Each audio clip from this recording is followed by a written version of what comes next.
अभ्यर्थियों, आशा है कि आप सभी का तैयारी 72वीं बीपीएससी प्रारंभिक परीक्षा के लिए शानदार, जानदार और जबरदस्त तरीके से चल रही होगी।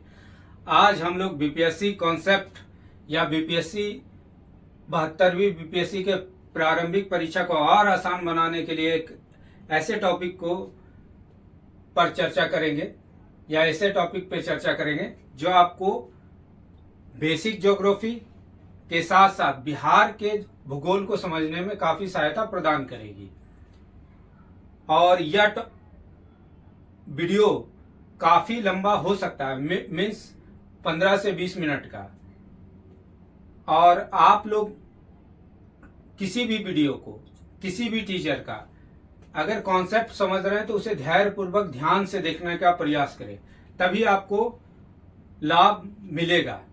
अन्यथा हवा हवाई के चक्कर में आप भी हवा हवाई के तौर पे निकल जाएंगे। ठीक है, चलिए टॉपिक पे आते हैं। बिहार की भौगोलिक विशेषताएं, ये काफी महत्वपूर्ण टॉपिक है पीटी के दृष्टिकोण से, या मुख्य परीक्षा में हो सकता है। आप जिस टाइप से पैटर्न बन रहा है उसके लिए भी ये महत्वपूर्ण टॉपिक बन सकता है, शॉर्ट रेंज में आ सकता है। आ जाए तो इसको आश्चर्य ना मानिएगा। चलिए, बिहार के भूभाग को मोटे मोटे तौर पे हम लोग 3 क्षेत्र में बांटे हैं। सबसे पहला उत्तर पश्चिम और शिवालिक पर्वतीय भाग एवं तराई का क्षेत्र।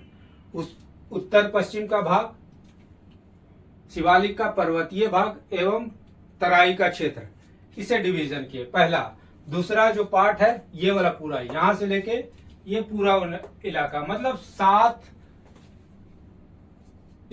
जिला जो नेपाल से सटा हुआ है। ठीक है, उसके ऊपरी वाला पार्ट को।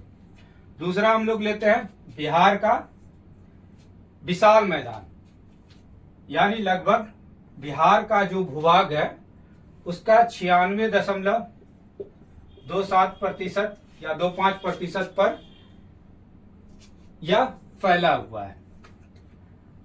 तीसरा, दक्षिण का सीमांत पठारी क्षेत्र, यानी कैमूर वाला इलाका, रोहतास वाला इलाका, उसके बाद गया, नवादा, जमुई, खड़गपुर, ये सब वाला इलाका जो आता है दक्षिण का सीमांत पठारी क्षेत्र आ जाता है। तो इसे मोटे तौर पे 3 भाग में बांटे। अब हम लोग एक एक करके चर्चा करते हैं। सबसे पहले फिर से देख लीजिए, उत्तर पश्चिम का शिवालिक पर्वतीय क्षेत्र का भाग एवं तराई क्षेत्र का भाग नंबर 1। नंबर 2, बिहार का विशाल मैदान। नंबर 3, दक्षिण का सीमांत पठारी क्षेत्र। ये मोटे मोटे 3 भाग में इसको बांटे, 1 2 3। ठीक है, अब हम लोग देखते हैं उत्तर का शिवालिक क्षेत्र, इसका पर्वतीय भाग को नंबर 1 वाले को डिस्कस करना आरंभ करते हैं। इसे भी हम लोग 3 क्षेत्र में बांटे हैं। जैसे शिवालिक का पर्वतीय भाग, शिवालिक का ये पर्वतीय भाग हो गया। ठीक है, इसे हम 3 श्रेणी में बांटे। पहला कौन हो गया? सोमेश्वर की श्रेणी, दूसरा हरहा घाटी, और तीसरा हो गया रामनगर का दून क्षेत्र। इसके ए, बी और सी, ये 3 क्षेत्र में ये डिवाइड हो गया। ठीक है, या कोई दिक्कत यहां तक में हमें नहीं लगता है कि कोई दिक्कत समझ में होना चाहिए। अब देखते हैं सोमेश्वर की श्रेणी। सोमेश्वर की श्रेणी या बिहार यानी भारत और नेपाल के बीच सीमा से जुड़ी है। ठीक है, यानी बिहार और नेपाल के बीच। ठीक है, इसकी ऊंचाई जो सबसे ऊंची चोटी है वो लगभग 874 मीटर इसकी ऊंचाई है। सोमेश्वर की पहाड़ी की सबसे ऊंची चोटी की 874 मीटर ऊंचाई है। तीसरा, यह त्रिवेणी नहर से लेकर भिकनाठोरी दर्रा तक फैली है। कहां से? नेपाल में त्रिवेणी नहर से लेकर भिकनाटोरी तक फैली है। ये सोमेश्वर की पहाड़ी का चर्चा हुआ। अब रामनगर दून और सोमेश्वर का श्रेणी, इन दोनों के बीच का क्षेत्र जो होता है हरहा घाटी का क्षेत्र कहलाता है, ठीक है, या दून कहलाता है, ठीक है। ये जो घाटी है कैसी है, तो ये लंबी है, ऐसे लंबी, लेकिन कैसे है, तो ये अनुदैर्घ्य के तरह में तरंग के तरह ये फैली हुई है। अब इसको एक फिगर से समझते हैं। घाटी क्या होता है, जैसे ये पहाड़ हो गया, इधर इसी का पैरेलल एक पहाड़ हो गया, इन दोनों के बीच का एक रास्ता हो गया, ये क्या कहलाया, घाटी कहलाया, ठीक है, कोई दिक्कत। अब इसी पहाड़ की तरह एक पैरेलल इधर है, इसके समानांतर एक समानांतर इधर हो गया, इसी तरह लंबी सकरी फैली हुई है, ठीक है। तो इसे हम लोग दून का क्षेत्र, इसे हम लोग क्या बोलेंगे, दून का क्षेत्र। यह स्थानीय नाम दिया है, यह स्थानीय, जैसे उत्तराखंड में देहरादून का इलाका और भी क्षेत्र हो गया, तो वो दून का इलाका होता है। घाटी का क्या करें, दो पहाड़ों का बीच का इलाका, ठीक है, दो पहाड़ों का बीच का इलाका, जिसके बीच से क्या हो गया, एक तरह से रास्ता गुजरा है, ठीक है, तो उसे हम लोग घाटी का नाम दे दिए, ठीक है।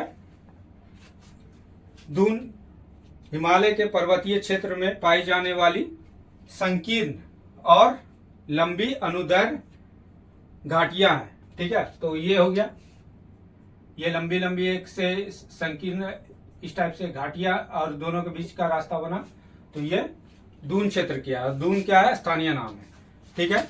यहां तक क्लियर हो गया, हो जाना चाहिए। अब तीसरा आ जाते हैं हम लोग, रामनगर दून। रामनगर दून, इसकी ये जो है सोमेश्वर पहाड़ी के दक्षिण में स्थित है, कोई दिक्कत नहीं है। ये दक्षिण वाला पार्ट हो गया, मतलब अगर ये है तो इसके नीचे ये है, ठीक है।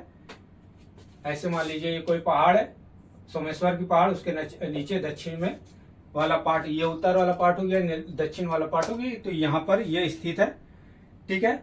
और इसकी लंबाई जो है, इस दून की लंबाई लगभग 32 किलोमीटर है और इसकी चौड़ाई जो है 8 किलोमीटर है।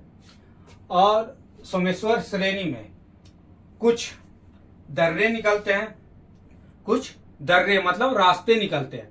जैसे एक पहाड़ इधर हो गया, ये पहाड़ इधर हो गया, दोनों को बीच से जोड़ने वाला जो इलाका हो गया, रास्ता हो गया, उसको क्या बोले, दर्रा, क्या बोले, दर्रा।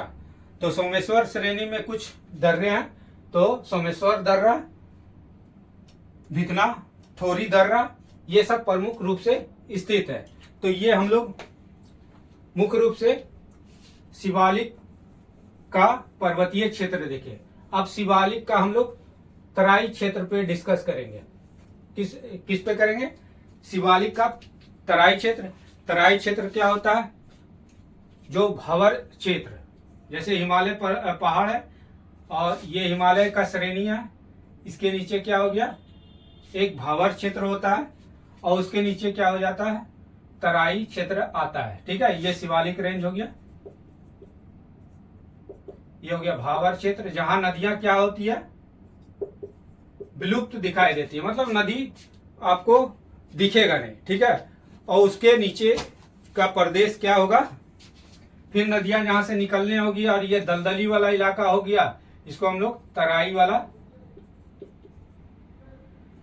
क्षेत्र कहते हैं, ठीक है। तो बिहार में लगभग तराई का 7 जिलों में, जो ऊपर के जिले हैं, पश्चिमी चंपारण, पूर्वी चंपारण, ठीक है, किशनगंज हो गया, अररिया हो गया, किशनगंज हो गया, मधुबनी हो गया, सीतामढ़ी हो गया, अररिया हो गया, ये सब में पाया जाता है, ठीक है। तो ये तराई का प्रदेश कहलाता है, ठीक है, कोई दिक्कत यहां तक तो नहीं होना चाहिए। अब आ जाते हैं हम लोग बिहार के मैदानी क्षेत्र, लगभग बिहार में हम पहले भी बता चुके हैं, बिहार का जो मैदानी क्षेत्र है फैला हुआ है पूरे बिहार के भूभाग का, वो कितने किलोमीटर में फैला किए हुआ है, तो लगभग 90,650 किलोमीटर स्क्वायर में ये फैला हुआ है। बिहार का विशाल मैदानी भाग पूरे भूभाग का ये कितना प्रतिशत है, तो 96.27% ये पूरा इलाका फैला हुआ है। ठीक है, अब देखिए ये मैदानी भाग का निर्माण कैसे हुआ, इधर किया हुआ है, ये हिमालय है, इधर छोटा नागपुर या दक्कन का पठार है, ये इधर से आया यहाँ तक खत्म हुआ, यहाँ तक खत्म हुआ, इन दोनों के बीच एक गड्ढा बना, मतलब गैप बना, उसमें नदी के बहाव के द्वारा बालू बजरी कंकड़ पत्थर ये सब लाके छोटा छोटा गाद, ये सब गाद वगैरह लाके डिपॉजिट किया, यानी अवसाद को जमा किया। ठीक है, इससे इस मैदान का निर्माण हुआ है। ठीक है, जिसको अग्रभीर गभीर बोलते हैं, इसको बोलते हैं 4 डीप। क्या बोलते हैं? 4 डीप। इससे इस मैदान का निर्माण हुआ है। अब हम लोग और लगभग इस मैदान की ऊंचाई समुद्र तल से कितना है, तो 175 से लेके 120 मीटर तक की ऊंचाई है। कितना है इस मैदान की, मतलब इस विशाल मैदान की ऊंचाई 75 से लेके 120 मीटर तक की ऊंचाई है। ठीक है, उसके बाद हम लोग देखते हैं कि उत्तर गंगा का मैदान। अब गंगा नदी क्या करती है, गंगा नदी बिहार के मैदानी क्षेत्र को 2 भाग में बांट देती है।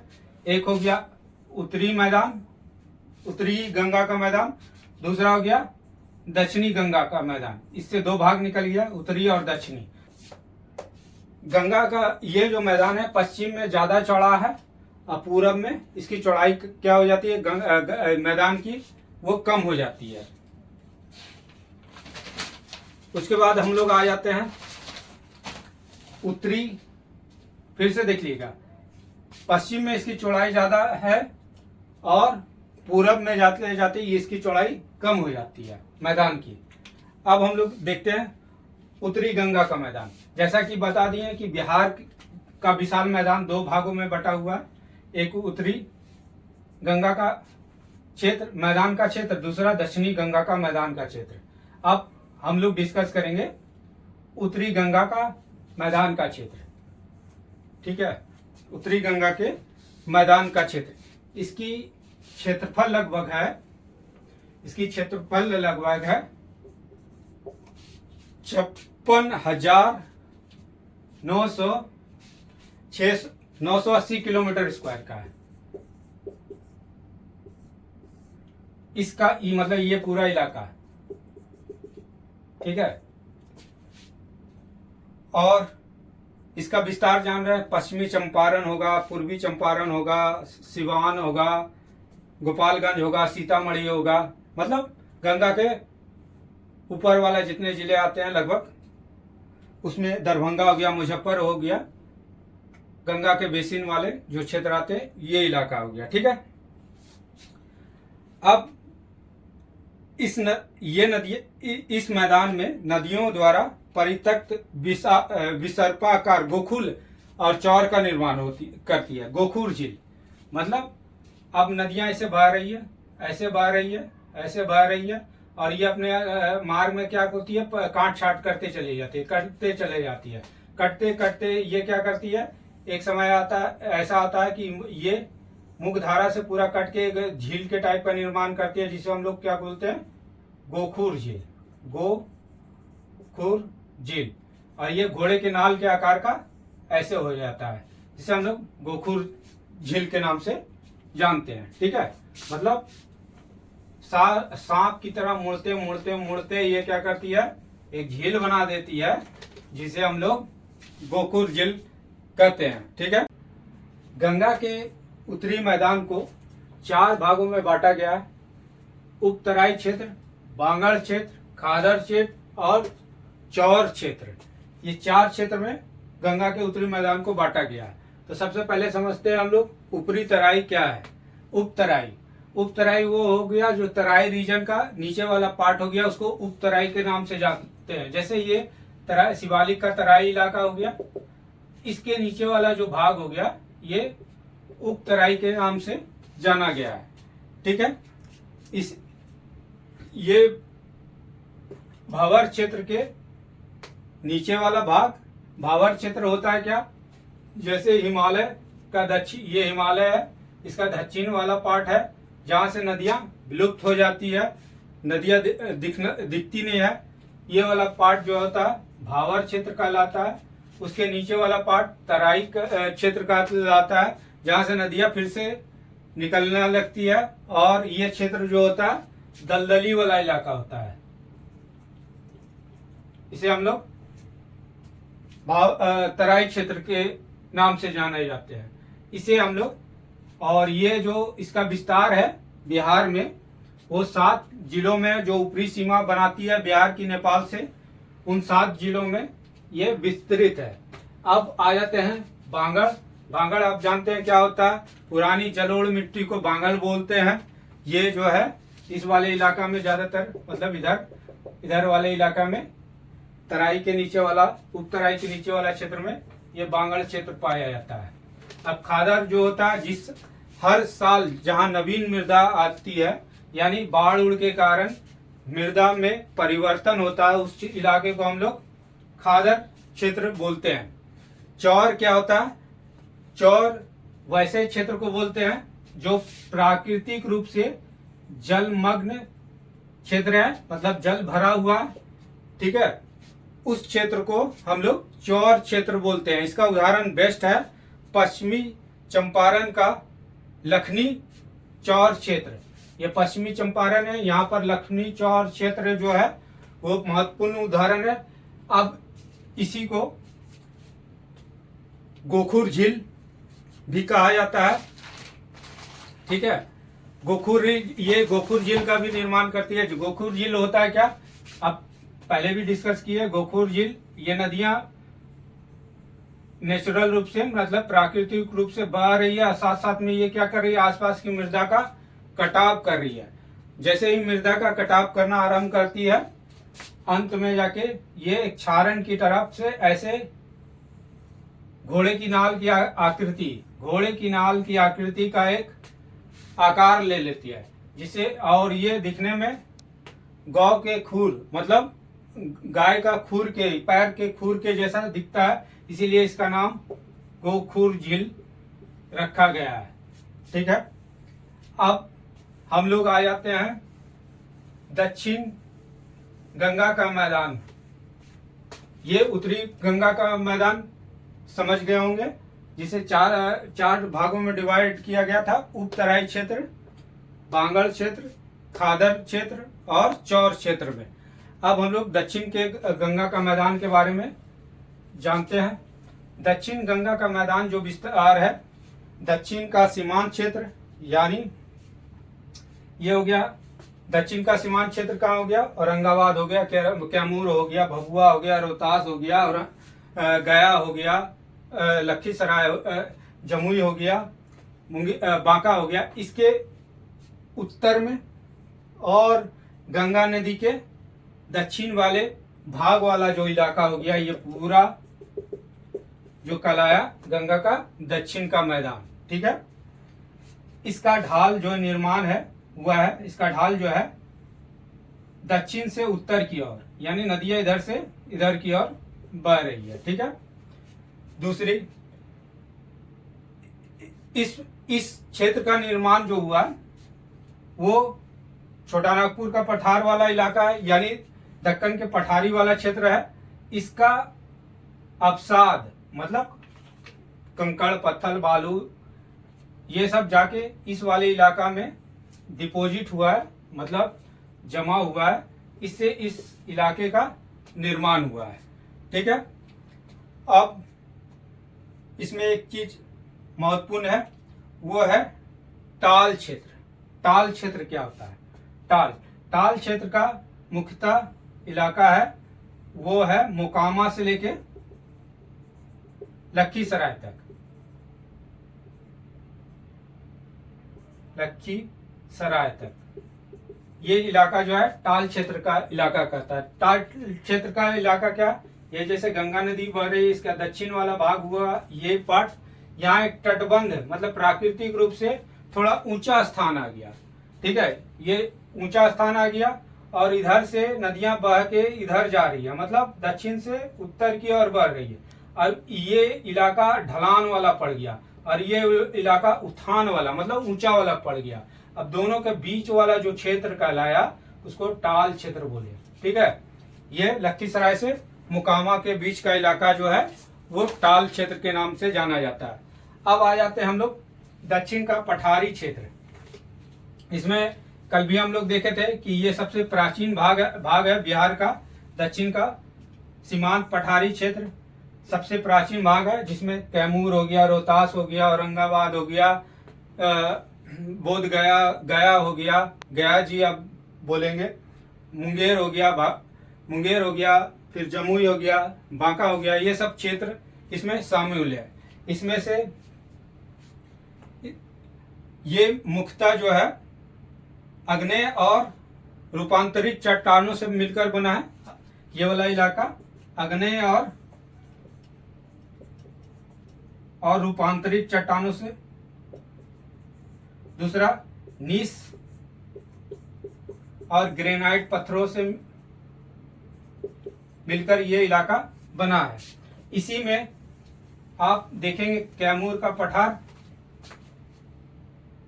ये इलाका जो रोहतास और कैमूर के जिलों में विस्तृत है, ठीक है। इसकी लंबाई जो है 483 किलोमीटर है और इसकी चौड़ाई जो है 80 किलोमीटर है। इसमें जानते हैं पायराइट्स, चूना पत्थर ये सब पाया जाता है, ठीक है। और इसकी औसत ऊंचाई है 300 से लेकर 450 मीटर तक और इसमें बलुआ पत्थर भी मिलता है। उसके बाद हम लोग देख लेते हैं गया जी की पहाड़ी, ये वाला इलाका, ठीक है, या गया की पहाड़ी, ठीक है। ये नवादा, औरंगाबाद और गया जिलों में विस्तृत है।